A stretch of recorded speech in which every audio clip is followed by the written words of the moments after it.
Praise the lord, praise the lord. మన ప్రభువును రక్షకుడైన యేసుక్రీస్తు అతి శ్రేష్టమైన నామమున మీ అందరికీ వందనాలండి. అందరి స్తోత్రములు, అందరికీ వందనాలు, దేవునికి స్తోత్రాలు కలుగునుగాక. హల్లెలూయా. ఈ శుభదినమున ఈ ఉదయకాల సమయంలో ప్రియమటి వారలారు, ఈరోజు ఏ వారం అండి? బుధవారం. మరి ప్రభువు మనలను రక్షించి కాపాడి రాత్రంతో చక్కటి నిద్రను ప్రసాదించి ఈ నూతన దినంలోనికి దేవుడు మనను ప్రవేశపెట్టాడు. ఏమండి, ఈ మరి సాయంత్రం నైటే 12 మధ్యరాత్రే ఇవన్నీ కూడా ఆరంభమవుతూ ఉంటాయి, అంటే డైలీ బ్రెడ్.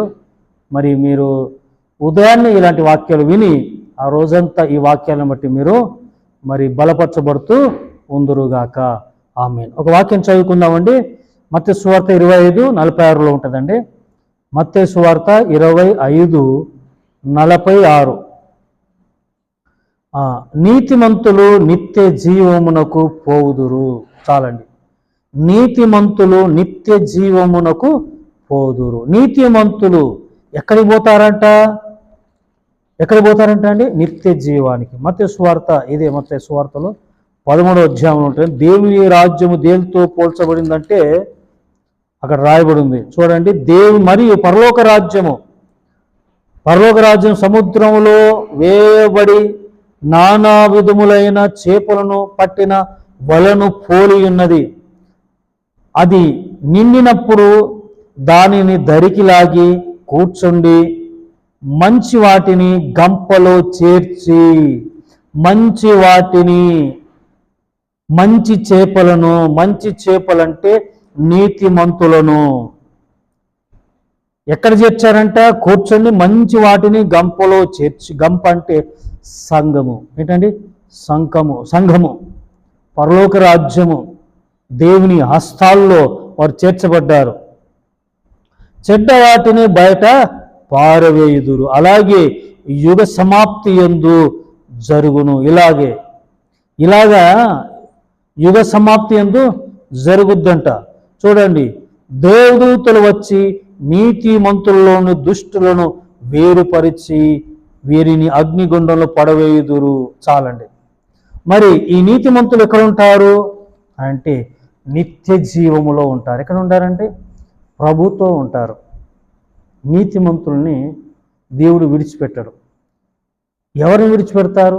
చెడ్డవారిని పక్కగా నెట్టేస్తారు. వలలో పడ్డాయి.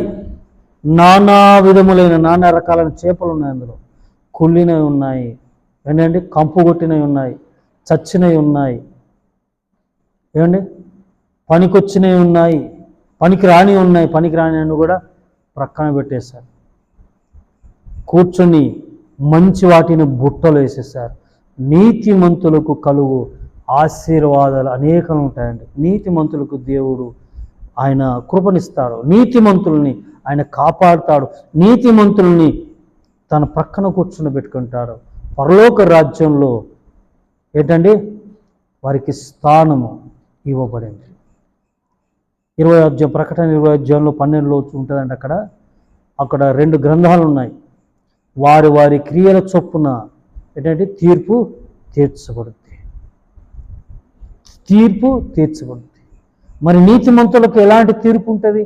మంచి తీర్పు ఉంటుంది. ఎందుకంటే సముద్రం అంటే లోకం నుండి మనము ఎక్కడికి వచ్చామో? బుట్టలోకి వచ్చాము. బుట్టలో ఉన్నాము. అయితే దేవదూతలకు రాయబడింది. అది ఎక్కడ? మత్తయి 13లో ఉంటుందండి. 13వ అధ్యాయంలో 13వ అధ్యాయము 47 నుండి 51 వరకు చదువుకోండి. దేవదూతలు దిగివచ్చి నీతిమంతులతో చేర్చబడిన చెడ్డవారిని దుష్టులను వేరుపరుస్తారంట. మరి దేవదూతలు ఎవరి కొరకు వచ్చారు? నీతిమంతుల కొరకు వచ్చారు. ప్రియమైన దేవులారా, మరి ఈ వాక్యము చాలా చిన్న వాక్యం అండి. చాలా చిన్న వాక్యం, 6 నిమిషాలే ఉంటుంది. శ్రద్ధగా ఆలకించండి. 6 నిమిషాల మట్టుకే ఉంటుంది. నీతిమంతుల కొరకు దేవదూతలు దిగి వస్తారు. స్తోత్రం, హల్లెలూయా. నీతిమంతుల కొరకు దేవదూతలు దిగి వచ్చి నీతిమంతులతో ఉన్న చెడ్డవారిని వేరుపరిచి నీతిమంతులను కాపాడుతారు. స్తోత్రం చెప్పండి. హల్లెలూయా కదండి. నీతిమంతులను కాపాడే దేవుడు. మరి నీతిని చివరి వరకు, యుగ సమాప్తి వరకు, మనము మరి యుగ సమాప్తి రోజుల్లోనే ఉన్నాం. మరి ఎప్పుడు ఇది, మరి యుగం ఎప్పుడు, ఈ లోకం ఎప్పుడు గతించిపోద్దో తెలియదు కదండి. చివరి రోజుల్లో మనం ఉన్నాం, అంత్యకాలంలో ఉన్నాం, చివరి రోజుల్లో మనం ఉన్నాం. ఎప్పుడు ప్రభు రాకడ తెలియదు. ప్రేమటి వాళ్ళ ఆ గంపులోనే మనం ఉందాం. దేవదూతలు వచ్చి నీతిమంతుల మనల్ని వేరుపరుస్తారు.